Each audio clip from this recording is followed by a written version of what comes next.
एक प्रकार का ये छोटा क्यूब ले लेते हैं एक, और इस क्यूब को देखते हैं तो इसी प्रकार से क्यूब आपको ऊपर भी मिलेगा,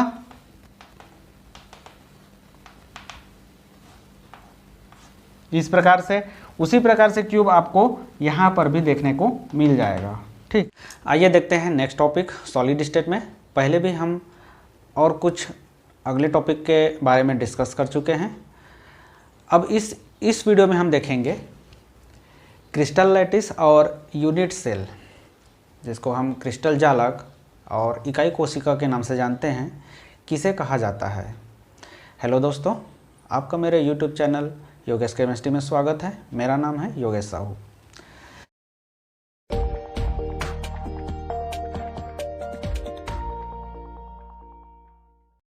इसमें पहले देखते हैं क्रिस्टल लैटिस। क्रिस्टल लैटिस जिसको हम बोलते हैं क्रिस्टल जालक या सिंपली लैटिस के नाम से भी इसको जानते हैं, या कभी कभी स्पेस लैटिस भी बोल दिया जाता है। स्पेस लैटिस क्या होता है, तो इसको हम किस प्रकार से डिफाइन करेंगे। ये होता है regular arrangement of constituent. Constituent या तो आयन हो सकता है, या मॉलिक्यूल हो सकता है, या तो फिर एटम भी हो सकता है।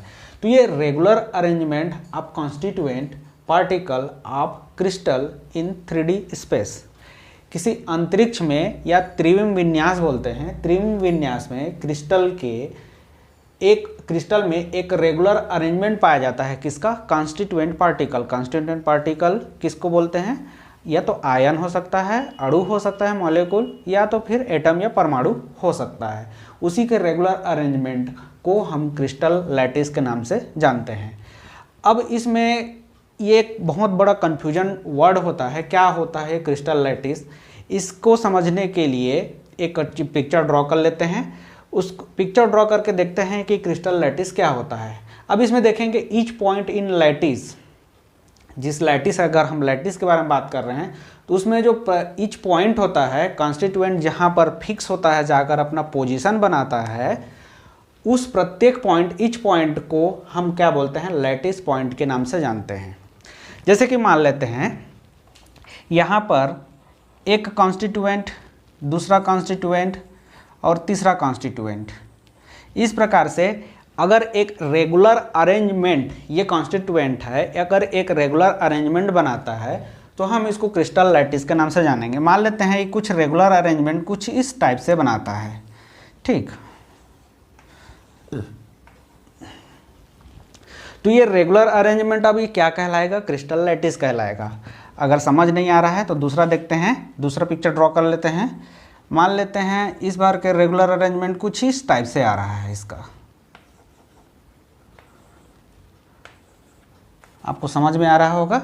अगर ये देखिए, एक रेगुलर अरेंजमेंट आपको इस टाइप से मिल रहा है, दूसरा रेगुलर अरेंजमेंट आपको इस टाइप से मिल रहा है। तो ये जो रेगुलर अरेंजमेंट है, इसी को हम क्रिस्टल लैटिस के नाम से जानते हैं। और यहाँ पर इसको हम क्या बोल रहा हूँ? कॉन्स्टिट्यूएंट पार्टिकल बोल रहा हूँ। ये कॉन्स्टिट्यूएंट पार्टिकल जब अपना पोजीशन ऑक्यूपाई करता है, मतलब ये जब ये पोजीशन अपना ग्रहण करता है, तो इस पोजीशन, ये जो पॉइंट एक पॉइंट के रूप में रहता है, तो इस पॉइंट को हम लैटिस पॉइंट के नाम से जानते हैं। तो आप इसको बोलेंगे, ये जो पॉइंट है, ये जो पॉइंट, ये सब जो देख रहे हैं पॉइंट, इसमें ये पॉइंट जो देख रहे हैं, पॉइंट को हम बोलेंगे लैटिस पॉइंट के नाम से जानते हैं। ये बोलेंगे इसको हम लैटिस पॉइंट। और ये जो आप व्यवस्था देख रहे हैं रेगुलर अरेंजमेंट का, इस हम रेगुलर अरेंजमेंट व्यवस्था को हम बोलते हैं क्रिस्टल लैटिस। ठीक, अब इसमें एक और पॉइंट आ जाता है। इसमें अब जैसे कि ये जो कॉन्स्टिट्यूएंट है, अगर जैसे कि इसमें दो टाइप से कॉन्स्टिट्यूएंट हो, जैसे कि एक आयन का एग्जांपल हम लेते हैं। आयन एक पॉजिटिव आयन हो सकता है, पॉजिटिव चार्ज, और दूसरा होता है निगेटिव चार्ज, केटायन और एनायन।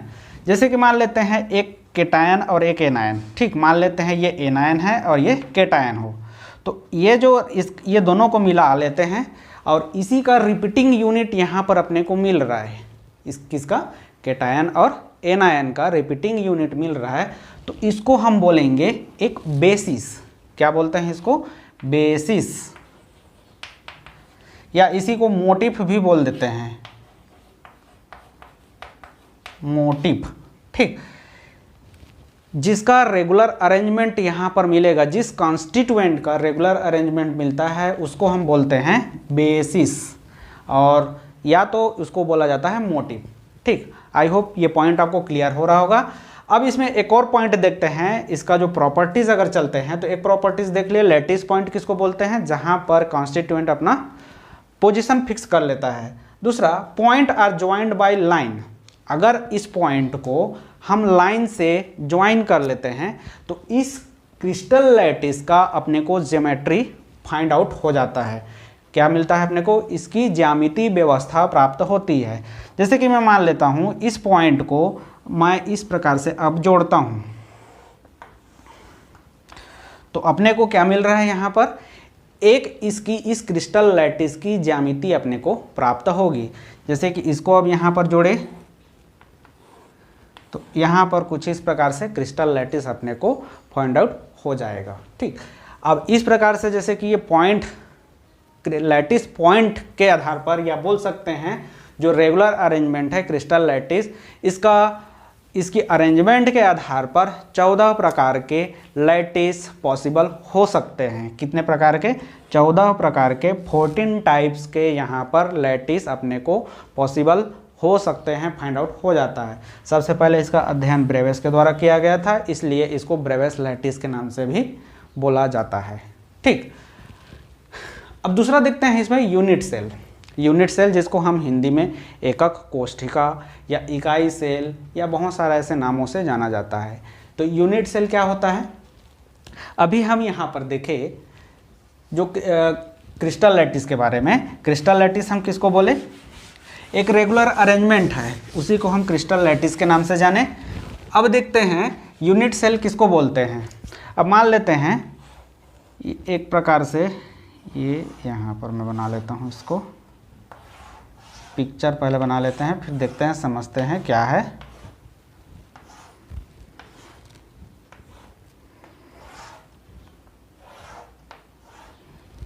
उसी प्रकार से ऐसा आ जाएगा एक, और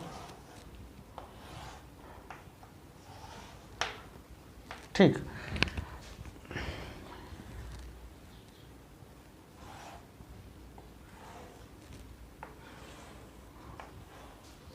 तो यहाँ पर आप देखेंगे, देखिए ये क्या हो गया, यहाँ पर एक क्रिस्टल लैटिस अपने को मिल रहा है रेगुलर अरेंजमेंट।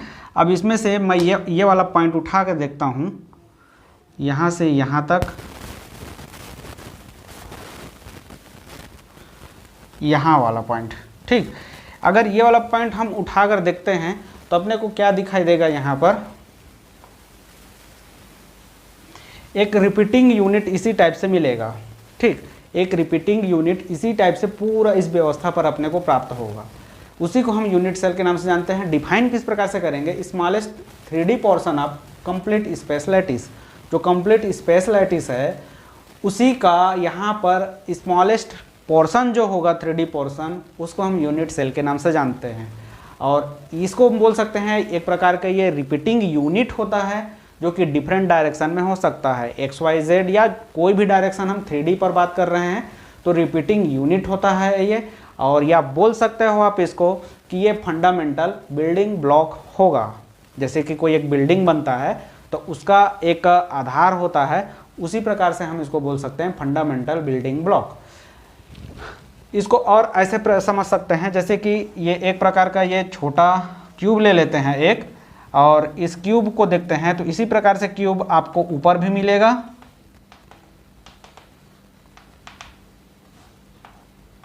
इस प्रकार से, उसी प्रकार से क्यूब आपको यहां पर भी देखने को मिल जाएगा। ठीक,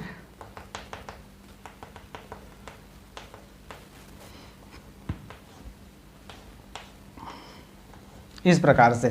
तो एक क्यूब है यहाँ पर, और उसी क्यूब का आपको रिपीटिंग यूनिट, बहुत सारे रिपीटिंग यूनिट मिलेगा, और ये क्या बना लेगा, एक होल स्पेस लैटिस बनाएगा। तो जो रिपीटिंग यूनिट है उसी को हम यूनिट सेल के नाम से जानेंगे। या आप सिंपल एक उदाहरण समझ लेते हैं, जैसे कि घरों के फर्श में अधिकतर टाइल्स लगी होती है, और टाइल्स में देखेंगे यार आपको, अगर उसमें प्लेन टाइल्स ना हो तो मान लेते हैं जैसे कि उसमें कुछ ड्रॉ बना हुआ है, पिक्चर डिज़ाइन किया गया है, और ये कुछ पिक्चर इस प्रकार से डिज़ाइन है। अब ये टाइल्स पूरे फर्श पर बिछेगा, ठीक। तो अब यहाँ पर हम क्या बोलेंगे, जैसे कि अगर जो मिस्त्री है वो वहाँ पर निशान लगाता है कि ये टाइल्स यहाँ पर लगेगा, ठीक। तो एक निशान लगाया कि यहाँ से यहाँ तक एक टाइल्स आएगा, ठीक। तो ये क्या हो जाएगा, उस टाइल्स के हिसाब से ये उसका क्या बनाएगा, क्रिस्टल लैटिस बनाएगा। अब इसी को अब जैसे कि अब देखेंगे यहाँ पर कोना में क्या बना हुआ है, डिज़ाइन बना हुआ है, ठीक। अब यही डिज़ाइन फिर से अगला टाइल्स अगर हम यहाँ पर लगाते हैं तो फिर से वैसा ही डिज़ाइन यहाँ पर भी आपको देखने को मिलेगा, ठीक। तो ये क्या हो जाएगा, ये टाइल्स का अब रिपीटिंग होते होते होते पूरा कमरा में इस प्रकार से लगा देगा। हालांकि ये 2D कंडीशन लगेगा, मतलब एक आपको 2D में मिलेगा, आपको ये 3D में ना मिलेगा, लेकिन आपको इसको इमेजिन करना है 3D के लिए। तो यहाँ पर एक क्या बनाया, पहले सबसे शुरू बना एक क्रिस्टल लैटिस बना। अब यहाँ पर अगर इस पिक्चर को हम देखेंगे तो ये उसका क्या बनाएगा, पॉइंट बनाएगा, क्रिस्टल लैटिस पॉइंट बन जाएगा। और इस प्रकार से अगर रिपीटिंग होते होते जाएगा तो एक पूरा लैटिस तैयार हो जाएगा। और ये जो रिपीटिंग यूनिट है उसको हम क्या बोलेंगे, यूनिट सेल। अब ध्यान में ये रखना है आपको, यूनिट सेल में एक रिपीटिंग यूनिट बोल रहा हूँ तो इसके पास ऑलरेडी क्या होगा, इसके पास ऑलरेडी कॉन्स्टिट्यूएंट प्रेजेंट होगा। अगर इसमें हम बात करते हैं लैटिस यूनिट सेल में तो इसके पास ऑलरेडी लैटिस पॉइंट होगा, कॉन्स्टिट्यूएंट इसमें प्रेजेंट होगा। जैसे कि यहाँ पर मैं क्यूब ले लेता हूँ तो इसमें कॉन्स्टिट्यूएंट प्रेजेंट रहेगा। तो इस रिपीटिंग यूनिट को हम यूनिट सेल के नाम से जानेंगे। फलक मिलता है, जैसे कि मैं इसको पहला फलक लेता हूँ, ये ऊपर वाला को, ये ऊपर वाला, इसको मैं पहला फलक लेता हूँ और इसको मैं दूसरा फलक लेता हूँ। तो यहाँ पर जब दो फलक आपस में जहाँ पर मिलते हैं उसको हम किनारा के नाम से जानते हैं।